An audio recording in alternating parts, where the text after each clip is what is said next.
네, 안녕하십니까. 제가 오늘은요, 차기 서울시장에 관해서 몇 마디 말씀드리고자 합니다. 제가 원래 그 김상진 TV를 좀 즐겨 봤었는데요.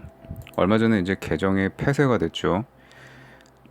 그러다 보니까 이렇게 습관적으로 보던 채널이 갑자기 없어지니까, 뭘 볼까 하다가 이제 강수산 TV를 발견을 했어요. 그래서 이제 이 강수산 TV를 심심할 때마다 이렇게 틀어놓고 봅니다. 보는데 주로 이렇게 듣지요.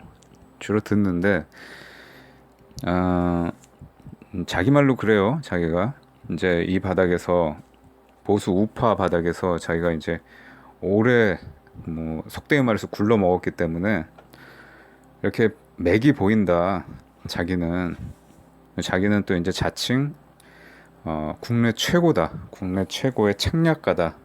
정치 평론의 어떤 국내 최고다. 뭐 이렇게 얘기를 하더라고요. 그래서 저는 그 친구를 잘 모르니까 그런가 보다 이렇게 생각을 했어요. 그래서 얼마 전에 윤석열 검찰총장이 곧 사퇴할 거다 이렇게 얘기를 하더라고요. 그래서 저는 그렇게 생각을 안 해가지고 제가 이제 거기다 대화창에다 이렇게 썼던 적이 있습니다. 절대 사퇴는 안 할 것이다. 근데 이제 오늘 또 이제 강수선 TV를 보는데 그 얘기를 하는 거예요.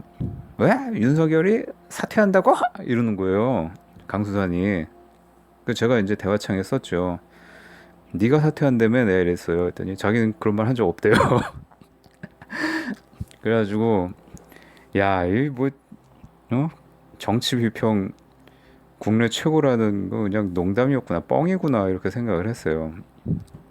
그래서 이제 그러면서 이제 강수산이 그 얘기를 하는 거야. 차기 이제 미통당 서울시장 후보는 오세훈이 될 거다 이런 얘기를 하더라고요. 근데 이제 저는 또 이번에도 그 생각에 이제 동조하기가 힘들더라고요. 그래서 이번 참에 강수산의 그 국내 최고 정치 평론가의 자리를 제가 뺏어올까 합니다. 일단 오세훈 그 전 시장은요, 제가 저번에도 말씀드렸지만 개인적 능력은 굉장히 출중한 사람입니다. 제가 이제 서울 시민으로서 바라봤을 때 서울시를 그 이전과 이후로 바꾼 사람이 한 두 명 정도 있는데 그 중에 한 명이 이제 이명박 전 서울시장이었고, 그리고 그 다음에 이제 오세훈이었어요. 서울시가 많이 그 선진화되는데 많은 이제 공을 세운 사람이라고 생각을 하는데요. 뭐 대표적인 게 지금 당장 기억은 안 나지만 어, 그 서울시 버스들을 전부 다 그 CNG 천연가스로 바꾼 거, 이런 거는 정말 잘한 거죠. 제가 예전에 이제 그 서울시 버스들을 CNG 천연가스로 바꾸기 전에 뭐 청계천 이런 데 가보면은 이제 청계천 공사하기 전입니다. 매연이 엄청나게 많았어요, 정말. 서울시에. 그리고 버스를 타면은 차가 또 엄청나게 막혔습니다. 근데 지금 이제 버스 중앙차로제 하고, 그 이제 이명박 시장 때 한 거죠. 그리고 청계천도 이제 이명박 시장이 했고, 그 후임으로서 오세훈 시장이 이제 천연가스로 다 바꿨어요. 버스를, 서울 시내 버스를. 요즘은 이제 뭐 전기차도 있는 것 같아요, 보니까. 공기가 많이 좋아졌습니다. 뭐 중국 때문에 이제 미세먼지가 이제 건너오고 이래가지고 안 좋아진 것도 있긴 하지만 적어도 매연은 좀 많이 개선됐다. 오세훈 시장의 그런 조치로 인해서. 그리고 예전에 이제 서울 시내를 이렇게 가보면요, 같은 이제 동아시아 국가인데도 그 일본의 뭐 도쿄나 오사카 이런 데랑 뭔가 이렇게 그 차이가 느껴졌었어요. 그 뭐냐면은 이제 도쿄 같은 데 가보면은 뭔가 도시가 잘 정비된 그런 느낌이 났는데 서울은 그렇지가 않았거든요. 저는 그 이유 중에 하나가 그 무질서한 간판들, 이런 것도 좀 원인이 있었다라는 생각을 해봅니다. 근데 이제 오세훈 시장이 그거를 많이 좀 간판을 규격화 시켰죠. 그래서 간판을 좀 작게 하고 글씨 크기도 일률적으로 어떤 그 규격화를 시켰습니다. 도시가 한층 그 이전보다 좀 정돈된 느낌이 많이 나게끔 했죠. 그런데 이제 제가 이제 이전에도 말씀을 드렸어요. 그 오세훈 시장은 그 잘못한 게 큰 게 하나가 있죠. 그러니까 박원순이라는 삼선 시장이 등장하게끔 한, 또 지금의 좌익의 세상을 태어나게끔 한 시발점이 된 인물입니다. 그러니까 그 무상급식, 그게 이제 최초였죠. 거기서 웬 생뚱맞게 서울 시민들이 자기한테 부여한 그 자리를 자기 멋대로 시장직을 걸고 뭐 일종의 도박을 한 거죠. 그래서 이제 시장직을 내놨고, 그게 이제 발단이 돼가지고 이제 박원순이라는 일종의 괴물이, 이제 저희 진영에서 볼 때는 뭐 괴물이죠. 그런 사람이 이제 정치권 전면에 나오게끔 하는, 뭐 나중에 이제 대권 후보 얘기까지 나오게끔 한 거죠. 그러니까 이게 제가 먼저 번에도 말씀드렸지만, 군인과 정치인은요 연습이 없는 것 같아요. 아무리 뭐 똑똑하고 아무리 생각이 바르고 아무리 좋은 취지로 뭔가를 했다고 해도 결과가 안 좋으면요 그 사람은 물러나는 게 맞습니다. 역사의 뒤안길로 그냥 물러나는 게, 그게 옳은 거예요. 그렇죠. 장수도 뭔가 잘못하면은 여러 명이 죽게끔 하잖아요. 제가 이제 먼저 번에 그 읍참마송 얘기를 했지만, 그 마속의 그 목을 정말 사랑하는 자기의 부하였지만 군율을 어기고 이렇게 여러 명을 다치게 하고 여러 명을 죽게 하니까 울면서 바로 목을 베어버렸다는 거예요. 그러니까 정치인도 마찬가지다. 그래서 이미 과거에 서울시장으로서 한번 그렇게 했는데 자기 스스로 내던지고 그렇게 한 사람에 대해서 시장으로 또 나오는 거는 서울 시민에 대한 예의가 아니다. 저는 그렇게 생각을 합니다. 그리고 두 번째로는 오세훈 시장은 뭐 어쨌거나 이번에 그 광진을에서도 선택을 못 받은 사람이에요. 고민정 같은 애송이한테도 밀려가지고 이번 총선에서도 패배한 사람인데, 그런 사람이 이제 저기 시장 선거에 나온다는 게, 자치단체장 선거에 나온다는 게 어불성설이죠. 그건 사실 그건 말이 안 됩니다. 그거는 박원순이 아무리 뭐 똥 싸놓고 뭐 스스로 목숨을 끊었다고 해도 오세훈한테 표는 가지는 않을 거라고 저는 생각을 해요. 그래서 오세훈 시장은 능력으로 볼 때는 훌륭하지만 차기 서울시장 후보로 나오는 거는 바람직하지 않다. 저는 이제 강수산하고 생각이 그렇게 좀 다릅니다.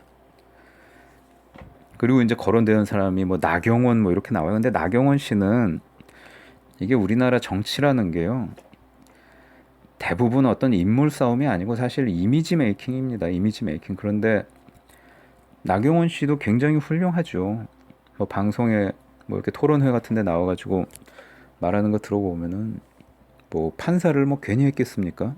그리고 뭐 정치권에서 속되게 말해서 굴러먹은 게 몇 년인데, 뭐 야당 당대표도 하고 그랬던 분인데 뭐 대단한 능력이죠. 하지만 이미지가 별로 그렇게 좋지가 않아요. 이미지가 굉장히 좋지 않습니다. 그래서 이번에 이제 총선에서도 뭐 떨어졌죠. 동작에서. 그리고 이미 서울시장에 한번 나오지 않았었나요? 그렇죠. 박원순이랑. 그분이 다시 되는 거는 사실상 힘들다. 그리고 이제는 좀 쉴 때도 됐어요. 나경원 전 의원은 이젠 조금 쉴 때도 됐다. 그분도 맞지 않다. 그리고 홍정욱 얘기하는 사람들이 또 있어요. 홍정욱. 근데 이분은 좋죠. 이미지가 아주 딱이죠. 솔직히 박원순 같은 사람은 솔직히 이미지가 좋아서 된 것도 아니고 어떤 능력을 검증받아서 된 것도 아닙니다. 서울시장에 애초에 오세훈이 그렇게 물러나고 안철수라는 그 반짝 스타가 있었는데 그 반짝 스타가 서울시장에 그때 나왔으면은 아마 대통령도 됐을 거라고 생각을 해요. 근데 욕심을 부려가지고 바로 다이렉트로 대선에 가고 싶어가지고 서울시장을 그 서울시장 자리를 나오면 100% 당선되는 자리를 박원순이라는 시민단체 인물한테 양보를 했었죠. 그게 아주 패착이었는데 박원순은 그렇게 애초에 서울시장이란 자리를 어부지리로 된 사람이에요. 뭐 이미지가 좋아서 된 것도 아니고. 근데 이제 홍정욱 같은 경우는 반대로 이미지가 굉장히 좋죠. 네, 뭐 영어도 잘하고 하버드 나오고 얼굴까지 잘생겼어. 네, 아주 좋습니다. 그리고 또 예전에 그 7막 7장이라는 베스트셀러 써가지고 뭐 아주 대중적인 인기도 엄청나게 끌었지 않습니까? 국회의원도 했었고. 그런데 흔히 이제 정치 평론하는 사람들이 그 얘기를 하죠. 권력 의지가 있어야 된다. 권력 의지가 있어야 된다. 원래 이 사람은 누구보다도 권력 의지가 있던 사람인데 한번 이제 그 국회의원 하고 물러나고 나서부터 그 이후로는 그 권력 의지가 조금 식은 게 아닌가. 특히 이제 얼마 전에 이제 그 자기 딸이 유학생인데 뭐 마약 관련해 가지고 재판받고, 근데 그 재판 결과가 조금 뭔가 국민들이 납득하기 힘든 그런 결과였어요. 당연히 뭐 구속되어야 된다고 생각을 했는데 일반 국민들은 집행유예였나요? 뭐였지? 뭐 선고유예인가요? 집행유예인가? 뭐 하여튼 기소유예인가? 하여튼 해가지고 실형을 안 받고 이제 나왔어요. 그러니까 이게 잘 나가다가 이제 자기 딸 때문에 이미지가 이제 깎인 케이스입니다. 그래서 그게 또 얼마 되지가 않았어. 지금 뭐 나온다고 해도 그 부분이 이제 핸디캡이 되는 거죠. 약점이 돼가지고 그것 때문에 조금 발목을 잡힐 가능성이 많습니다. 그래서 제가 보는 서울시장 후보는요. 맞다. 오늘 이제 이준석이가 그런 얘기를 했다죠. 저기 서울시장 후보로 안철수가 이제 적합하다 뭐 이런 식으로 하면서 그 안철수의 뭐 인격이 뭐 서울시장 하기에 뭐 충분하대나 뭐래나 하여튼 뭐 훌륭하다는 식으로 엄청 띄우더라고요. 이준석이가. 근데 저는 이준석 옛날부터 봤을 때부터 좀 별로다 싶었는데 역시나 실망을 시키지 않네요. 이준석은 얘는 좀 크게 될 그 인물이 못 되는 것 같아요. 제가 봤을 때는. 이 친구가 옛날에 그 바른미래당에 있을 때 그 당의 그 윤리위원회로부터 이 징계를 받았던 제가 그 기억이 납니다. 그때 이유가 아마 그 안철수에 대해서 막 함부로 얘기했던 게 그게 이렇게 녹취된 게 공개가 됐었죠. 여기 기사를 찾아보면은 당시 이 최고위원은 여기서 이제 이준석이를 말합니다. 안 전 후보를 겨냥해서 X신이면 뭐 등신 아니면 병신이겠죠. 근데 등신이라고 얘기했을 것 같아요. 그리고 안철수 때문에 사람이 둘 죽었어. 안철수가 대선 후보 될 때까지 주변에서 얼마나 도와주고 했겠어. 인간 수준이 안 되는 거거든. 등을 발언했다.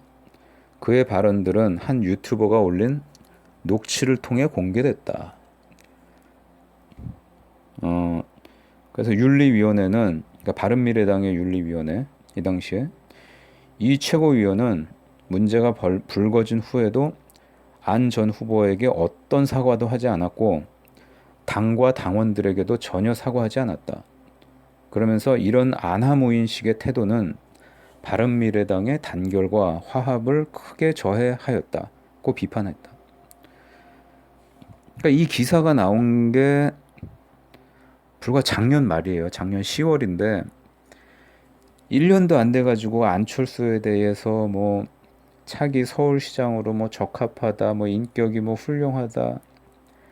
이 말을 들은 안철수가 속으로 뭐 이 새끼 장난하나 이랬을 것 같아요. 제가 봤을 때는. 그러니까 준석이가 이런 얘기를 하는 이유가 뭐겠습니까? 얘 지금 뭐 20대 때 새누리당 때 뭐 정치 초년병으로 뭐 하버드 나온 컴퓨터공학 전문가, 뭐 벤처 기업가, 젊은 벤처 사업가 이런 약간 이미지 마케팅으로 해가지고 참신하게 나왔었죠. 뭐 약간 마크 주커버거식으로 나왔는데 뭐 실체는 아무것도 없었죠 보니까. 뭐 청년 사업가라고 하는데 뭐 불분명해요 실체가. 근데 그렇게 해서 정치권에서 뭔가 됐으면은 다행인데 지금까지 총선 계속 낙방했습니다. 이번에도 떨어졌고. 그러니까 스스로는 이제 위기 의식을 느끼겠죠. 얘가 85년생인가 그런 것 같은데 뭐 36인가요 그러면? 그럼 다음번 총선에 또 나온다고 해도 이제 그때는 40대예요. 40대인데 다음번에 총선에 나오려면은 뭐 믿을 만한 확실한 그 뒷배가 있어야겠죠. 그리고 정권을 뭐 이쪽에서 보수 쪽에서 잡았을 때 뭐 다음번에 총선도 기약할 수 있는 거지. 그래서 이 친구는 누가 대통령이 되면은 자신에게 가장 유리하면은 그쵸 유승민이죠 유승민. 유승민을 바라보고 있는 겁니다. 그러니까 특별히 뭐 이준석을 뭐 지지하고 이준석에 뭐 편이 있나요? 지금 보수 우파 세력 중에서? 그러니까 유승민이 대통령이 됐으면 하는 이제 바람을 갖고 있을 텐데 왜 그러면 안철수를 서울시장으로 띄우고 있느냐? 재보선이 이제 내년 4월입니다. 서울시장이 내년 4월인데 대선이 내후년 3월이에요. 그러면은 어, 최소한 6개월 전에는 이쪽 보수 우파 진영에서 대통령 후보가 결정되어야겠죠. 경선을 통해 가지고 결정이 돼야 되는데 그러려면 최소 6개월, 7개월 전에는 이제 어떤 당에서 당권을 잡고 뭐 유승민이 뭐 경선에서 승리를 잡고 뭐 당의 헤게모니를 쥐어야 될 텐데 그러려면 경쟁자 중에 하나가 바로 이제 안철수가 될 거란 말이에요. 안철수도 여러 경쟁자 중에 한 명이 될 텐데 통합 후보를 만약에 내세운다면은 너는 나올 생각하지 말고 서울시장에나 나가라 이거예요. 그러니까 결국은 그러니까 얘는 이 친구는 유승민이 대통령이 되는 게 가장 좋은 시나리오겠죠. 그런데 만약에 이제 서울시장에 나간다고 생각을 해보십시오. 만약에 지난 서울시장 선거에서 2018년에 이미 뭐 일찌감치 안철수가 됐으면 모르겠지만 내년 4월에 재보선을 해가지고 서울시장에 당선이 된다. 근데 안철수도 이제 대권에 욕심이 있는 사람인데 그 다음에 3월에 바로 대선이 있어요. 그러면 최소한 서울시장을 하다가 대선에 나가려면은 대선 한 6개월 전에는 서울시장을 관둬야 돼요. 그러면 대충 계산해 보자고요. 한 9월쯤이 되겠죠. 9월, 8월.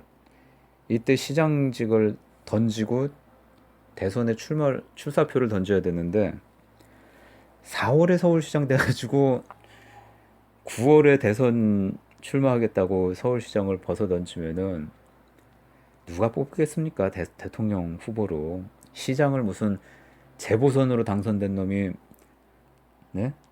한 4개월 하고 5개월 하고 시장 던지는 놈이 어딨어요? 미친놈이지 그러면은. 그러니까 얘는 안철수를 인격을 지금 뭐 칭찬하는 게 아니라 일종의 엿먹이는 거다 이거는. 안철수가 또 바보입니까? 그 말 듣고 뭐 좋아하지도 않겠죠.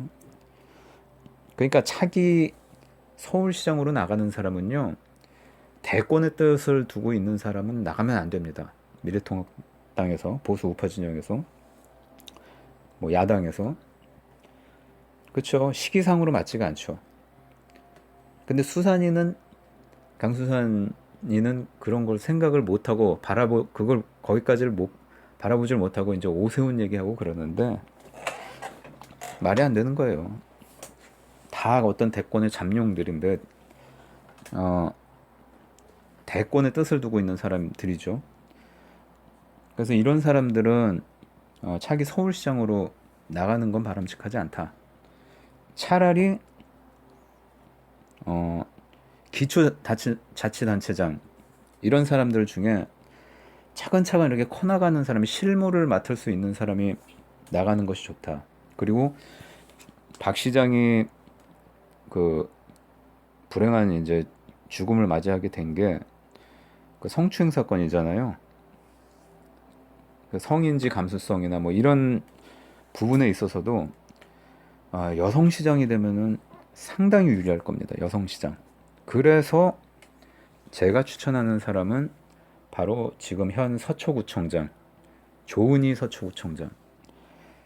이 사람이 상당히 적합하다고 생각을 해요. 저희 지역 구청장이기도 한데요. 서울시에서 지금 유일하게 미래통합당 소속 구청장이죠. 나머지 다 저건데 저쪽인데 여권 쪽인데 좌파 진영인데 나머지는. 근데 이분이 서초구에서 지금 재선을 하고 있는데요. 구청장으로서 상당히 평가가 좋아요. 그리고 저도 이제 여기 토박이로서 강남 서초 토박이로서 이렇게 보면은요. 다른 구랑 이 서초구랑 차이가 많이 느껴집니다. 제가 뭐 막말로 뭐 다른 구, 뭐 종로구, 뭐 관악구 이런 데 가면요. 확실히 뭔가 이렇게 거리에서부터 차이가 느껴져요. 느껴지는데 서초구에 오면은 좀 다른 지역하고는 좀 많이 좀 앞서가는 좀 발달되어 있는 이런 걸 많이 느낍니다. 뭐 예를 들어서 거리에 뭐 쓰레기통이라든가 어떤 그런 디자인이라든가 또 버스 정류장 같은 데서 보면은 겨울에 막 이렇게 의자에 히터가 막 들어옵니다. 전기 히터로. 그리고 뭐 바람막이 뭐 이런 것도 정류장에 그런 것도 서초구가 제일 먼저 했었죠. 그 뭐 도서관 뭐 이런 거 시설 뭐 이런 것들도 보면은 항상 서초구가 좀 앞서가는 느낌이 있어요. 거리 같은 거 정비하는 것도 그렇고 또 여기 서초구에는 또 예전부터 그 수건 사업이 있었습니다. 그 경부고속도로를 지하화하고 그 위를 이제 공원화하는 엄청난 대규모 그 사업이 그 수건 사업이 있는데 이걸 박원순이가 반대하고 있었어요. 그래서 이제 시장이 되면은 이런 부분도 많이 진척이 되겠죠 앞으로. 그리고 의외로 좌파 진영에서도 그 조은희 구청장에 대해서는 많이 또 이렇게 호의적인 시각을 보내는 사람들이 많더라고요. 뭐 인터넷 댓글 같은 거 봐도 저 조은희는 뭐 미통당이지만 이렇게 뽑아줄 만하다. 뭐 구민들이 저쪽 구민들이 그러는데 일을 그만큼 잘한다고 하더라. 뭐 이런 또 평가들이 많습니다. 또 이제 여성이니까 아무래도 지금 뭐 10년 가까이 박원순이 집권하면서 뭐 6층 사람들 뭐 이런 얘기도 나오죠. 아주 권력화돼 가지고 뭐 고려시대 무신정권 때 경대승이 같이 도방처럼 그 자기 주변에 아주 그 어공들이라고 하죠. 시민단체 출신들 이런 사람들 다 꽂아놓고 아주 권력화된 그 성역같이 그렇게 했던 그 참 그런 게 있는데 조은희가 구청장이 되면은 일단 뭐 성추행, 뭐 젠더 문제 뭐 이런 거는 그래도 믿고 맡길 수 있지 않을까. 그리고 또 이제 오랜 그 행정 경력이 있으니까 구청장도 오래 하고 그랬으니까 뭐 서울 그 부시장인가요? 뭐 그것도 했다고 그래요. 그러니까 참 잘할 것 같아요. 이미 서초구청에서 많이 검증을 받은 사람이기 때문에 저는 미통당에서 서울시장 후보로 조은희 구청장이 내년 4월에 이제 재보선에 출마하면은 충분히 당선 가능성이 있다고 생각을 합니다. 뭐 박영선, 여당에서 나오는 박영선 뭐 이런 사람보다는 훨씬 유리하다고 생각을 해요. 그래서 제가 보는 차기 서울시장 후보는 대권의 뜻이 없고, 뭐 시장 시켜놨더니 5개월 만에 벗어 던지고 대통령 나온다고 깝죽대면은 뭐 죽도 밥도 안 되는 거죠, 그건 정말. 그래서 현 서초구청장 조은희가 미통당 서울시장 재보선 후보로 나오면은 충분히 그 당선 가능성이 있다. 실력이 검증됐고, 그리고 또 이제 여성으로서 박원순의 어떤 그 문제점 이런 것들을 해결할 수 있는 성추행이 뭡니까 사실 아주 좀 적합자다 그런 생각을 합니다. 반면에 이제 서초구청장이 이제 공석이 되면은 시장 출마해가지고 그러면은 뭐 강석훈 뭐 이런 사람들이 되겠죠. 이 지역에서 국회의원 나왔다가 떨어졌던.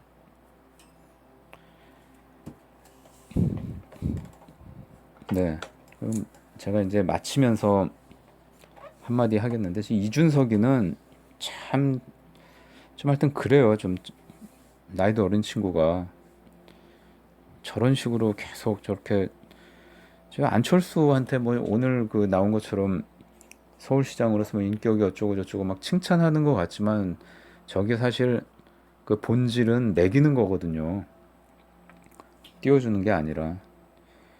그럼 저렇게 해서 과연 앞으로 국회의원이 되고 좋은 정치인으로 커나갈 수 있을까? 저는 굉장히 회의적입니다.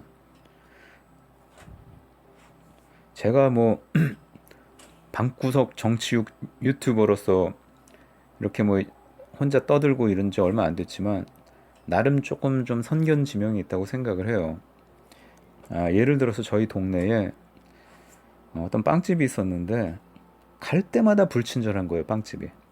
그리고 문제점이 하나하나 보여. 뭐 가격표가 빵에 맞지 않게 붙어 있질 않나. 막 먼지가 많은데 무슨 이렇게 빵 덮개도 없고, 그래도 대기업 프랜차이즈인데, 그리고 손님한테 뭐 거스름돈 거슬러주고 이러는데 손 위에 이렇게 떨어뜨리질 않나. 참 문제점이 많았어요. 그래서 제가 오죽하면은 그 본사에다가 소비자 상담실에 어디 어디 지점이 너무 불친절하다, 문제가 많다, 이렇게 몇 번 보낸 적도 있어요. 근데 아니나 다를까 한 6개월, 7개월 후에 문 닫더라고요. 그러니까 제가 이 말씀을 왜 드리냐면요. 그 하인리히 법칙이라는 게 있습니다. 하인리히 법칙. 어떤 그 크게 다치는 중상자가 한 명 발생하기 전에 300명 정도의 경미한 사고가 발생하고, 그리고 한 20 몇 명 정도의 경상자가 발생하더라. 큰 사고가 나기 전에.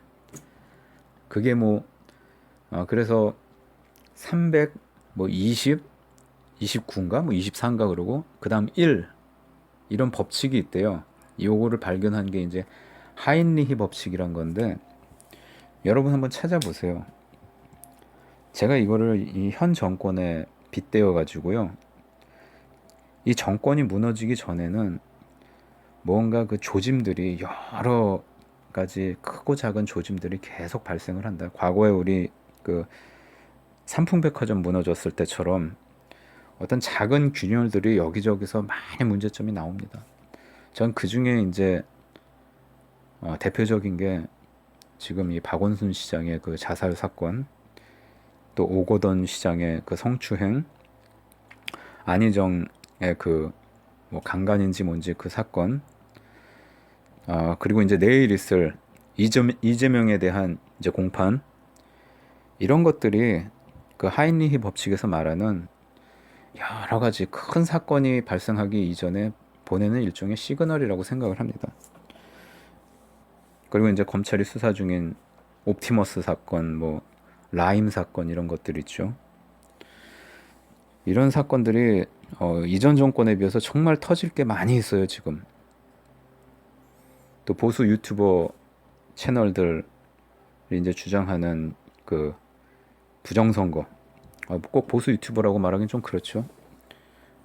보수 진영에서, 애국 진영에서 말하는 이제 부정선거 사건.